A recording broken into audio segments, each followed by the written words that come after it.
Hello అండి, కోయిటి వాళ్ళు రొయ్యలు తెచ్చారు కదా, ఫ్రెష్గా ఉన్నాయి, కొద్దిగా ఫ్రై కూడా చేయని చెప్పారనమాట. నేనైతే వేరే వంటలు కూడా చేశాను, మళ్ళీ రొయ్యలు కూడా చేయమన్నారు. ముందుగా అయితే రొయ్యల్ని 3-4 టైమ్స్ బాగా కడిగి తర్వాత ఉప్పు, పసుపు, అల్లం వెల్లుల్లి పేస్ట్ వేసి బాగా ఉడికించుకొని పక్కన పెట్టుకోవాలి.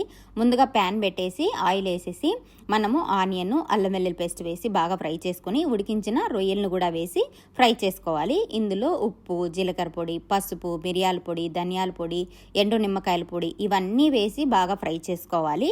లాస్ట్లో కొద్దిగా సోయాకు కూడా వేయాలండి. ఈ సోయాకు వేయడం వల్ల మంచి ఫ్లేవర్ ఉంటుంది, అంటే ఇష్బెంత్ అనమాట. చాలా టేస్టీగా కూడా ఉంటుంది. అంతే, రొయ్యల్ ఫ్రై అయితే చాలా సింపుల్గా అయిపోతుంది అనమాట.